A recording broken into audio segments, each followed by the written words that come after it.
Саламатсыздарбы, эфирде биздин замандын кишилери программасы. Аны мен Мирзат Муканов алып барам.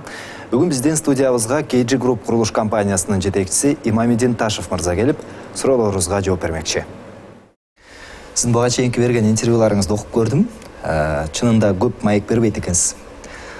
Бирок ошолордун ичинен көпчүлүк алып баруучулар, журналисттер суроо бериптир. Сиздин ийгилигиңиздин сыры эмнеде деп. Бардыгына эле сиздин жообуңуз төмөнкүдөй экен. Эгер максатың туура болсо, пейилиң туура болсо, жашооң ошого жараша түзүлөт деген ойдо экенсиз да.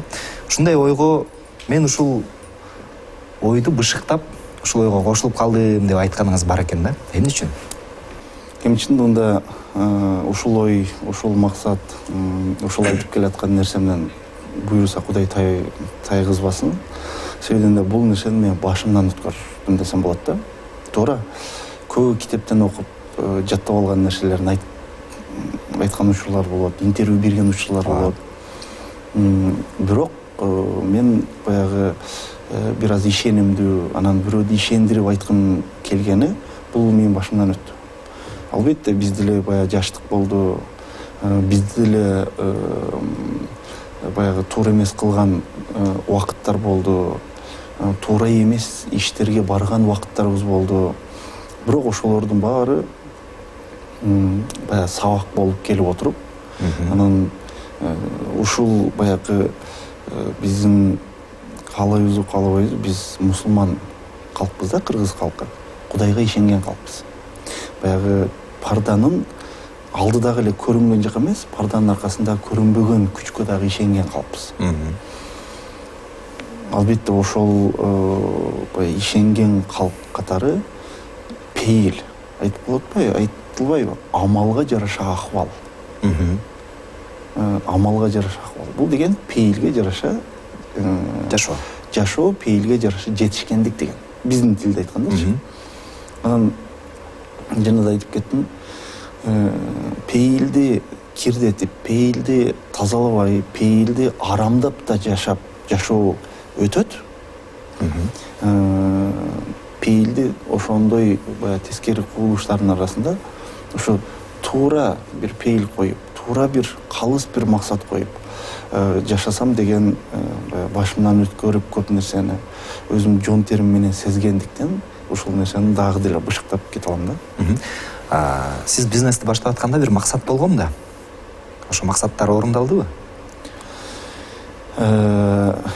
Чындыгында бир эле нерсени максат койгон болчумун. Ошол мына мен Кыргызстанда биринчи ирет болуп, ошо 2010дон кийин 2011де ошол курулуш тармагына, ошо бизнес, ишкерлик жаатка кирдим да. Анан 2010догу биздеги экинчи ыңкылап дейбизби, же болсо жөө жүрүш дейбизби, ошол мамлекет биздин коомчулук башынан өткөргөн тескери кубулуш болгондугу. Андан кийинки 2010догу 11-июндагы улуттар аралык терс көрүнүш болгон нерселер түрткү болбой койбоду да. Анан максат кылдым өзүм деңгээлимде, албетте. Бул максатты жар салбай ушул бир бизнес кылсам. Кылган бизнестен түшкөн нерсе менен бөлүшсөм. Албетте бөлүшүүдө акыр убактарда баягы элге жардам берүү бул саясатка ыктала баштады да. Албетте бул саясатка ыкталат деп деле күткөм. Бирок саясатсыз бир жардам берсем, пайдалуу болсом, жарамдуу болсом деп максат койдум. Кудайга чек шүгүр. Ушул күнгө чейин койгон максаттардан дагы баягы күтүлбөгөн кээ бир максаттар болуп, ал максаттарга дагы Кудай таала ошо жеткиргениге шүгүр келтирем. Биздин өлкөдө базар экономикасы деп айтабыз. Ошого ыктаган бизнесмендер бар. Андан сырткары жеңил өнөр жайда бизде жакшы өнүгүп атат деп айтып атабыз да. Эмне үчүн сиз дал ошол курулуш тармагын тандадыңыз?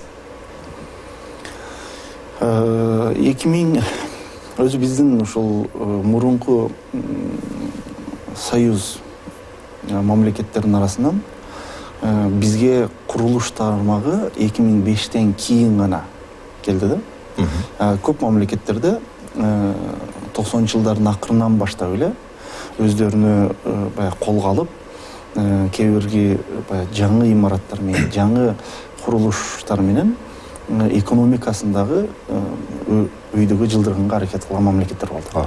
Бирок биздин мамлекет бир аз кечигүү менен ушу 2005-тен кийин, 2006-дан кийин десем деле жаңылышпайм. Ушу курулуш тармагы биринчи ирет баягы тушоосуну кесе алды да. Анан албетте 2008-де да жакшы бир баягы курулуш тармагында бум, бир мындай ачылыш боло алды. Бирок 2008-де эми эле ачылып атканда дүйнөлүк кризиске дуушар болуп, албетте бул курулуш жандана албады. Андан кийин албетте 2010-догу биздеги баягы 2010 дегенде эки чоң кыргыздын коомчулугунда тескери нерсе болгондуктан, күтүлбөгөн нерсе болгондуктан, албетте бул нерсени улантып кете албады. Анан ушу 2010-да күтүп 2011-дин аягында дагы ушул курулуш тармагы жандана баштады да. Анан 2010-дон кийин келип ар жака ойлондум. Бирок курулуш тармагына кирүү менин түшүмө да кирген эмес бир тармак болчу да. Ниет кылган да тармак эмес болчу. Кудай Таала насип дүйнөсү менен кээ бир тармактын жээгине ыргытат деп, жалпарып коет деп. Ошого мен ойлойм, баягы туура эле тармакка өтө албетте 2010, 11, 12-лерде курулушка болгон талап дагы күчө баштаган болчу. Албетте 2012, 13-жылдары дагы бир бум болду курулуш тармагында. Кыргызстандын коомчулугунда өтө чоң бум болду. Мына өзүңүздөр көргөндөй, ойлобогон деңгээлдеги курулуш имараттары курулду да 2012, 13, 14-жылдары. Ошого баягы талапка жарашады деп айта алам. Анан сиз айтып кеттиңиз, көбү базар Кыргызстандын, ошол Кыргызстандын эле эмес, кээ бир кишилер базар экономикасын ыктайт депчи. Мына биз айтабыз, ушунчалык чоң держава союз. Союз 15 мамлекетти өзүнө камтыган, дүйнөдө өзүнүн сөзүнүн орду болгон, өтө күчтүү экономикалык жактан дагы, маданий жактан дагы өтө күчтүү болгон союз ыдырап кетти. Албетте, Горбачев айтат, дүйнөлүк дефолт дейт, же болсо Американын сыруусунун бир проект дейт. Бул парданын бер жагында көрүнгөн нерсе. Көрүнбөгөн да нерсе бар да. Демек, ушуну жараткан ушулардын баарын жараткан ээси катары ушу жаратканга туура эмес багыт алган жактары болду. Мисалы, союздун кандай? Ушу жараткандын дини болгон динди четке кагып баштады. Мисалы. Бул бир факторлордун бири да.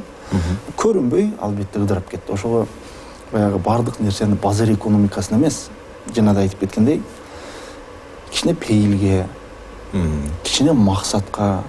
Мисалы, максатты койсо, мен бирөөдүн бир нерсесин урдап алайын. Же бирөөдү алдап бир нерсесин тартып алайын. Балким ошол максатка жетиши мүмкүн.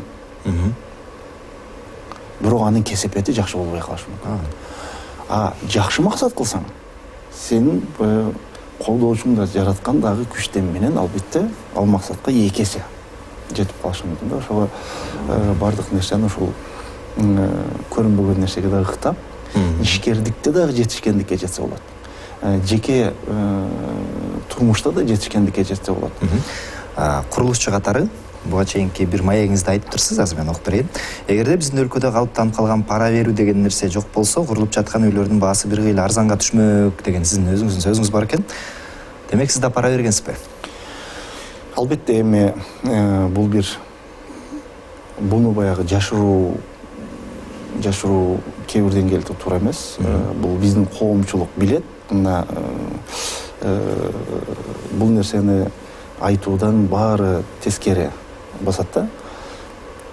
Тилекке чоң каршы биздин өлкөдө адамдын төрөлгөндөн баштап өлгөнүнө чейин пара берүү схемалар, механизмдер бар да. Мына алыс кетпейли. Төрөлүп аткан өмүркайларды төрөткөндүгү үчүн акча беребиз. Мисалы. Бул бир жашыруу нерсе эмес. Бирөө өлгөн болсо, өлгөн жер, өлгөндү көмгөн үчүн жерини сатып пара беребиз. Бул эмнеси жашоо? Бул эмнеге тескери баягы жашаганга аракет кылалы? Бул нерсени тескерисинче кээ бир деңгээлде айтып, ушул нерселерден арылышыбыз керек. Сиздин оюңузду түшүндүм. Азыр биз көнүп калбадыкпы? Имамидин Ташев кайрымдуулукту көп кылган ишкер катары билебиз. Бизде мындай ой калыптанып калган, жогоруда студиядан сырткарда сүйлөшүп атканда ушул темага кайрылдык. Эгер элге жардам берип, анан бир аз акчасы бар киши болсо, жакында саясатка барат экен деп калышат. Сиздин алдыда максатыңыз жокпу саясатка барам деген? Максатым саясат эмес. Максатым ушул Кыргызстандын абасын жутуп, суусун ичип, ушул алтындай болгон топуракта топуракка киндик канын тамгандан кийин ушул коомчулукка, ушул мекенге, ушул жерге, ушул элге пайдалуу, жарандуу болуу. Ошол эле учурда эл арасында сөздөр бар. Бизнесмендер өзүнүн бизнесин коргош үчүн саясатка барат депчи. Сиз туура айтасыз. Мисалы алып көрөйлү. Мен деле бир мамлекеттик ишканага ээлик кылып, же болбосо бир мандатка ээ болуп, бир кабинетте отурсам, балким менин иштерим бир аз эртерээк, ылдам. Анан бир аз балким азыраак акча менен бүтүшү мүмкүн болсо керек. Балким. Бирок бир аз көбүрөөк акчам кетсин. Бирок бир аз узунураак мөөнөт болсун, бирок саясатсыз болсун деген максатым бар. Адатта бизнесмендерде мындай сөз бар экен. Сиз деле билет болушуңуз керек. Эмне үчүн бизнесим ийгиликтүү эмес деген суроого бизнесменде актануу болбош керек дешет экен да. Сиз кандай карайсыз? Бул эң туура нерсе. Кээде мен кошулам бул нерсеге. Себебинде ушул нерсе адамдын күчтүүлүгүнө, адамдын профессионалдуулугун көрсөтөт да. Мисалы саясий жакта да айтып атпайбы? Биз өнүгүп кетмекпиз, бирок элдин аң сезими болбой атпайбы деген саясий ишкерлерде көрүлгөн да. Элде күнөө жок. Ошол элдин характерине, элдин мүнөзүнө, элдин аң сезимине таянып ошол жерде барып отурасың. Албетте ошолорду баягы регулировка кылуу сенин парзың, милдетиң. Ошол сыяктуу эле бизде деле. Бизде курулуш ишкерлик дүйнөсүндө дагы бизнесте деле иш жакшы кетпей аткан болсо, албетте биринчи ирет ошол ишкананын ээси өзүнөн издеш керек.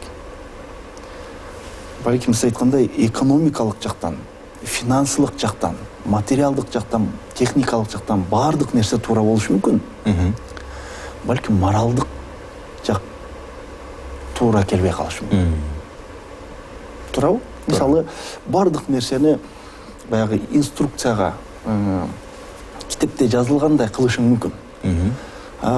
Ошонун эле арасында бирөөнүн моралдык жактан окуун тебелеп, аны кемсинтип, анын акысын жеп атсаң, балким ал нерсе балким жаратканга жакпай, жумушуң жүрбөй калышы мүмкүн. Балким ошого ар бир болбой калган нерсе, ар бир терс көрүнүштү жоопкерчиликтүү адам өзүнө ала билиш керек. Ошол дагы адамдын күчтүүлүгүнө, профессионалдуулугуну көрсөткөн көрсөткүч. Жогоруда айттым, Имамидин Ташев кайрымдуулукту көп кылат депчи. 6 жылдын ичинде 5 миллиардка жакын кайрымдуулук иши кылыптырсыз.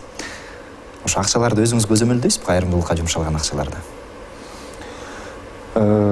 Сиз мен баягы сумма жагына айтуудан чындыгы ушул күнгө чейин айткан эмесмин. Көзөмөлдөйсүз дегенде кайрымдуулукта биз бердик, унуттук. Биз андан кийин мисалы көзөмөлдөбөйбүз. Кандайча мисалы Байтик айылында 4 кабаттуу 480 орундуу чоң бир мектеп салып бердик. Биз ага ээлик кылган жокпуз ушул күндө. Салынып атканда көзөмөл болобу? Албетте. Ал жагыны албетте, ал себеби дегенде кайрымдуулукта биздин жамаат, биздин команда деле баягы билет. Кайрымдуулук иш болуп аткандыктан кээ бир деңгээлде бул кайрымдуулуктун ээлери бир эле Имамидин Ташев эмес. Буну да айткым келет да. Ошол кайрымдуулукту ишке ашырып аткан ар бир жапа тырмак өзүнүн деңгээлиндеги баягы мисалы салым кошот. Мисалы бетон алган жер. Эл катары үй курууга бетон алсам, 1 метр кубуну 4000 алсам, кайрымдуулук иретинде өздөрү эле билип, сурантырбай, мисалы 3500гө берген күндөр болду. Арматура 1 тоннасы 30 сом болсо, 25 сомго берген күндөр болду. Жумушчу топ ушундай, ошого кайрымдуулук чын ыхластан кайрымдуулук болсун. Эртең саясат үчүн добушка ыкталбасын. Эртең күнү эл көрсүн, жер көрсүн деп текеберчилик болсо, ал жерде береке да болбойт. Туура. Ошо кайрымдуулуктардын ичинде бул кайрымдуулугуңузга байланыштуу акыркы суроо. Орозо окутуучасы деген акция болуптур. Сиз өзүңүздү диний адаммын деп эсептейсизби? Мен эми Кудайга чек шүгүр мусулманмын деп эсептейм. Кудайга чек шүгүр. Бирок мен фанат эмесмин.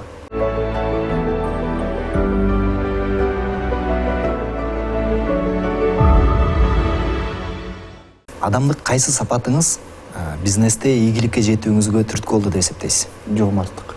Жакшы. Себебинде бул дүйнөлүк статистикадагы буга тастыктап атат да. Дүйнөлүк коомчулукта деле болуп атат. Берешен адам макул болбосун мусулман, макул болбосун христиан, балким. Динине карабастан берешендик үчүн ушул дүйнөнү бактыга бөлөнгөн адамдар аз эмес. Ошого жоомарттык адамды кооздойт дейт.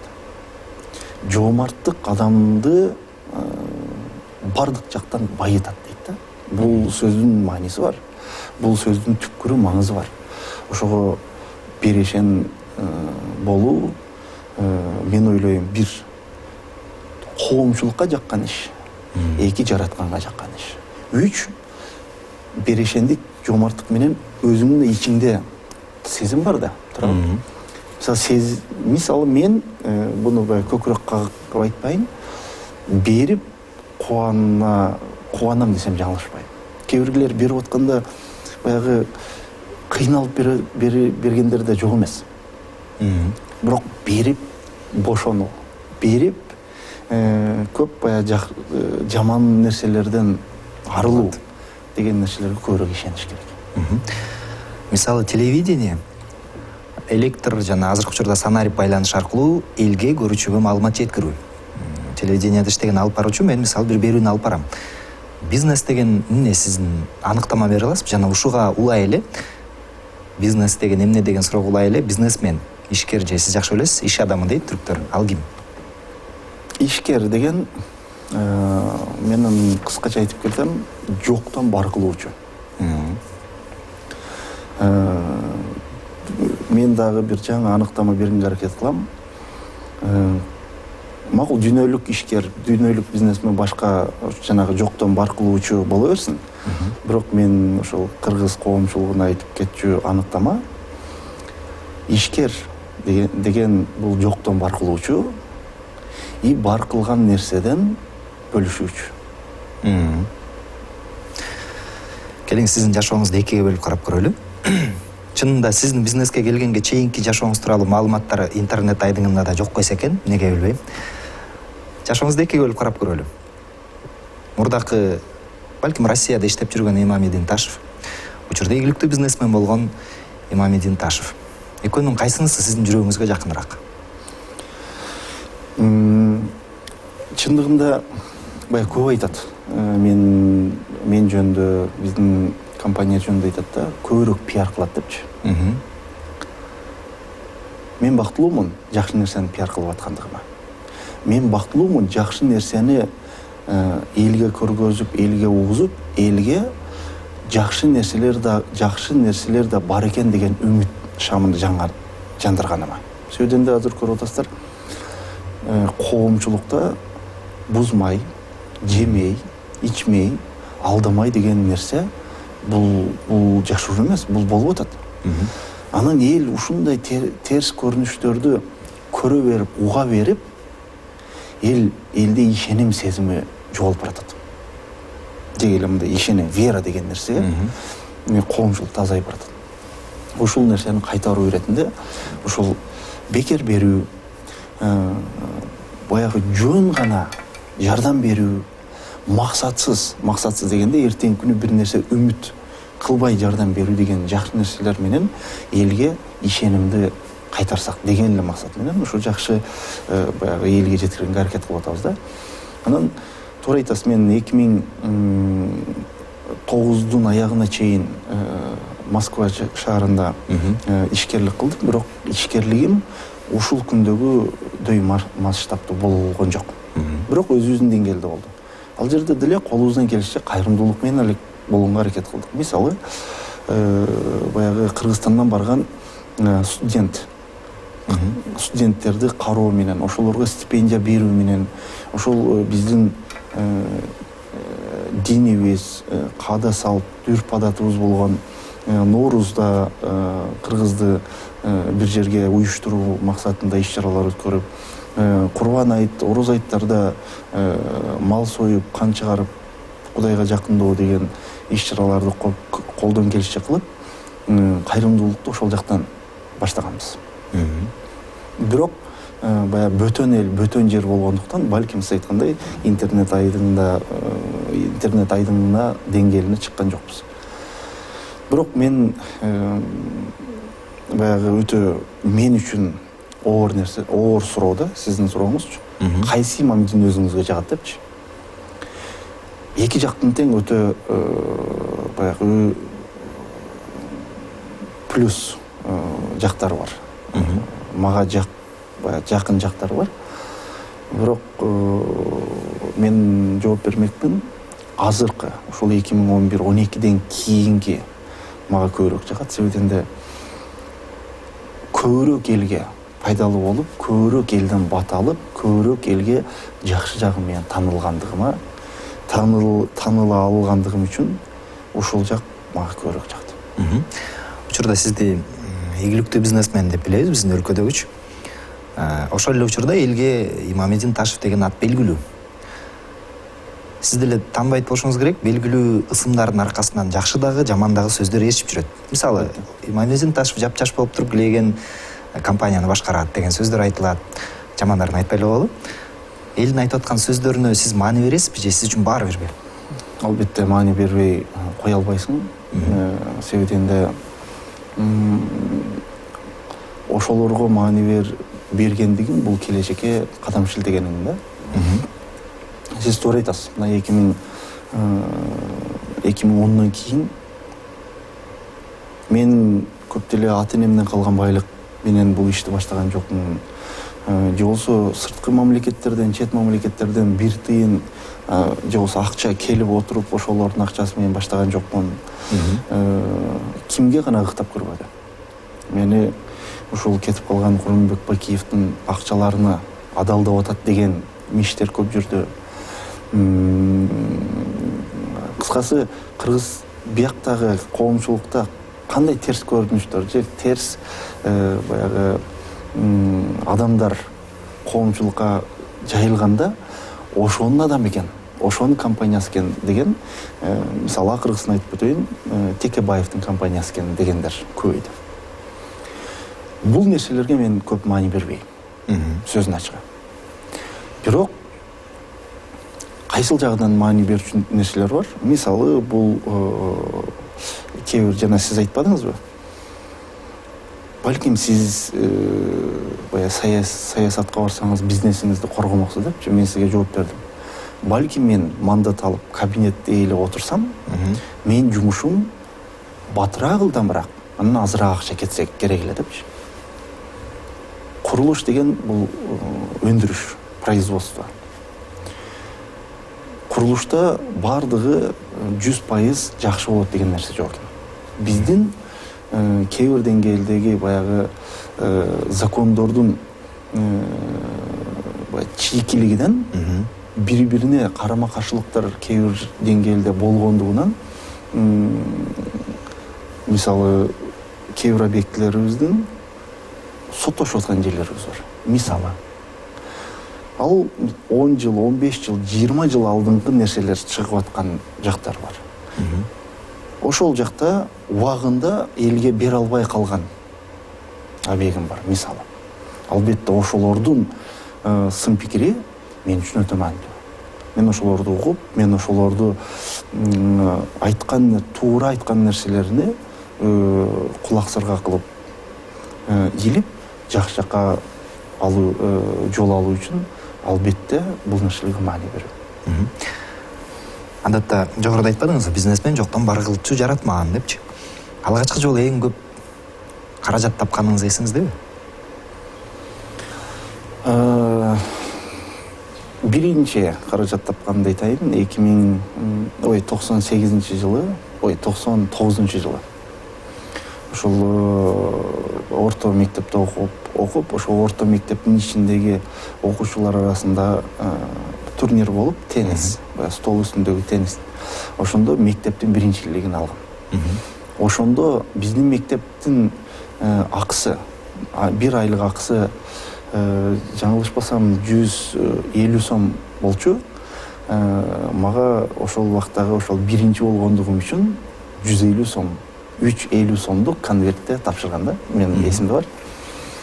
Ошол биринчи мен баягы пешинем тери менен тапкан акчам, ошол акчаны атама бергем. Биринчи, балким атама ошол 150 сом бердим, 500 сом кайра кайтарып алдым. Бирок менин пешинетер акчам деп атам кээде айтат, алигиче ал акча сакталуу депчи.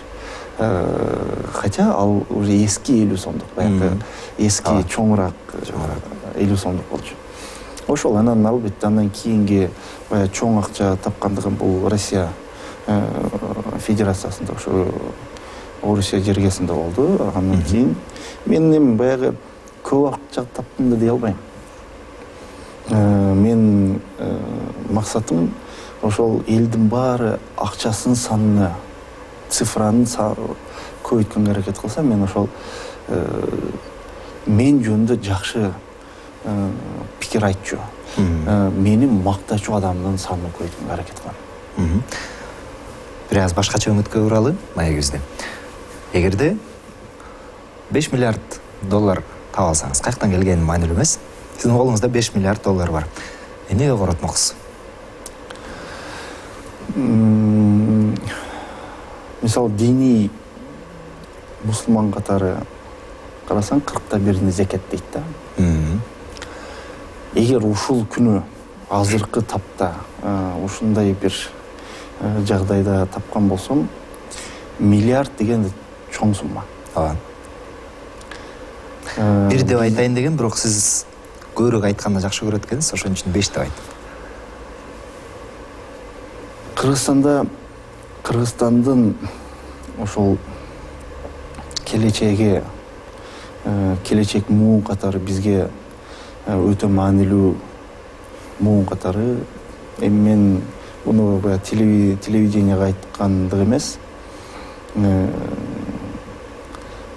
Бир гана Кыргызстан сырткы карзы Кытайдын эле 1 миллиард 900 миңи жапмакмын деп эч тардык кылбай, Кыргыздын деги эле баягы сырткы карзы болгон 4,5 миллионду жаап 500 миллион доллар. 500 миллион доллар деген мен эки урпагыма жетчү.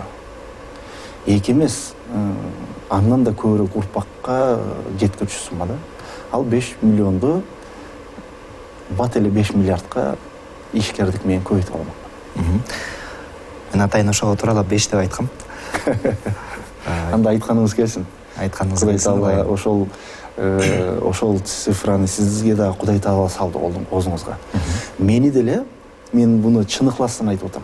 Сиздердин баягы эл көрсүн, же болбосо телевидениядагы өзүмдү бир аз таанытуу максатым эмес. Жакшы максат койсо, Кудай Таала жолоочу, жаноочу, жөлөөчү болот. Ошол күндөргө жеткирсин. Айым ошол күнгө жетели. 10 жылдан кийин Кыргызстанды кандай элестетесиз? Оптимист болгум келет. Чындыгында өтө баягы ниетти калыс, анан түз койгум келет. Бирок тилекке чоң каршы кээ бир турмушта биздин өлкөдөгү же биздин коомчулуктагы болуп аткан нерселер баягы оптимисттик көз карашты тайдырат да. Баягы ойлонтурбай койбойт. Муну мойнубузга алышыбыз керек. Зөөкүрлүктүн туу чокусуна кыргыз коомчулугу жетти. Өз канынан жаралган кызга ата кол салчу деңгээлде зөөкүрлүккө жеттик. 9 ай бою курсагында мээримини төгүп чоңойткон баласы энесиге кол сала турган деңгээлде зөөкүрлүккө жеттик. Мисалы, бул нерселер ойлондурбай койбош керек. Анан бул нерселер улантып калып эле жакшы болот, Кудай буйруса кылыш керек деген нерселерден арылышыбыз керек. Мен бир жарандык коом катары айттым. Мен бир Кыргызстандын жараны катары айтып атам. Демек, мен өзүмдүн компаниям деле өзүнчө коом. 40, 50, 60 адам. Үй бүлөлөр менен 200-300. Бул офис. Өндүрүш жагы 300, 500, 700 адам. Үй бүлөлөр менен 2000-3000 адам. Бул деле бир коомчулук. Демек, мен бардык нерсени саясатка ыктабай, бирөөгө сын пикир айтпай, мен өзүмдөн башташым керек. Менин сөзүмдүн оордугу болчу коомчулук, компаниям, бир туугандарым, үй бүлөм болсо, мен ошолорго жакшы нерсени үйрөтүү менен коомчулукка салынып коюшум керек. Бизде билесиздер, бир аз эле тилге бай болуп алгандан кийин бардык нерсени саясатка ыктап баштадык. Анан бул кылбай атат, анан бул иштебей атат, анан бул мындандай болуп атат. Муштайбыздан таштайбыздан муштайбызга чейин саясатка ыктап баштады. Келиңиздер, биз өзүбүздөн баштайлы. Сиз мисалы журналист катары туура нерселерди элге жеткирип, жалган нерселерди элге жеткирбей, мисалы сиздин бир салымыңыз. Менин салым үйдү сапаттуу куруу, үй кургандан түшкөн акчадан салык төлөө, салыктан качпай. И үй курдурткан адамдардын акысын берип бүттү. Бул да чоң салым. Ошого демек ар ким өзүнүн иши менен майын чыгара иликтениш керек. Албетте, ар ким өзүнүн деңгээлинде эле майын чыгарса, жыйынтыкка барабыз. Жакшы жыйынтыкка барабыз. Бирок мен оптимисттик көз карашты айтайын. 2028 болот экен. 2028-де мен бир нерсене ишенем. И өтө ишенгим келет. Кыргызстан баягы өтө катуу, өтө ишенимдүү өнүгүү курсун алат. Буйруса 2018-ден караганда 2028-жылы кыргыз коомчулугундагы кыргыз элинин пейили түзөлүп, келечекке болгон көз карашы өзгөрөт. Мен буну Кудайдан тилек максатында ишенип айтып бере алам да. Рахмат. Кийинки суроо: социалдык тармактарды колдоносузбу? Мисалы, Facebook, Instagram. Мен буну баягы теле экрандан биринчи жолу айтып атам. Бир дагы социалдык тармакта болгон эмесмин. Буйруса болбойн деген менин позициям, принцибим бар. Көбү келет. Сиз деле бир өзүңүздүн атыңыздан социалдык тармакка кошулуп, регистрация болуп, жазылып кирип койбойсузбу? Биз деле жүктөп турабыз. Же болбосо кээ бир деңгээлде маалыматтарды киргизип турабыз. Интернет мен үчүн жакшы нерсе эмес. Чындыгында. Интернет ар ким баягы жакшы жакка ыктап атат. Баягы ааламдашуу, анан технологиянын өнүгүүсүн бүт бар интернет. Интернет дүйнө коомчулугуна жакшы жагынан жаман жагы көп болду. Интернет эң жакшысы болбой койгондо жакшы болмок. Демек, бош убактыңызда китеп окуйсуз. Колдон келишинче. Марсель Пруст деген француз жазуучусу бар. Балким билбесеңиз күнөөлүү болбойсуз, анткени адабиятчы эмессиз да. 19-жылдагы француз жазуучусу. Ошондон ошонун суроолорун бүгүнкү күндө дагы журналисттер колдонуп жүрүшөт. Мен ошолорду сизге берейин. Демек, француз жазуучунан сизге суроолор болушунча кыска жооп берүүгө аракет кылсаңыз. Жашоодо сиз бардыгынан эмнеден коркосуз? Жакындарымды жоготуудан. Сиздеги кайсы сапатыңыз өзүңүзгө жакпайт?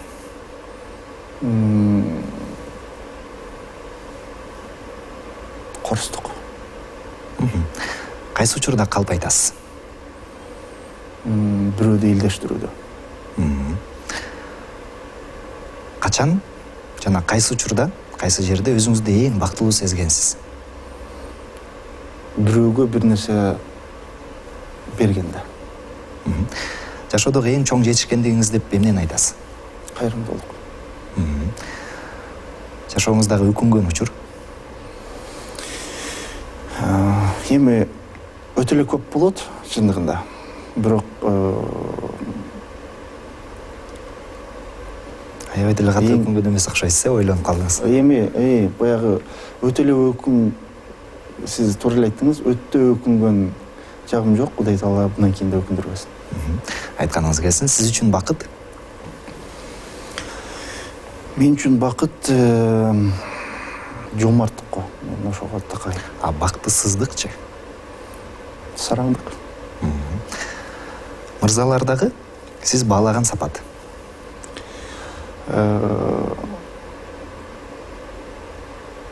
Сөзүндө тура билүүлүк.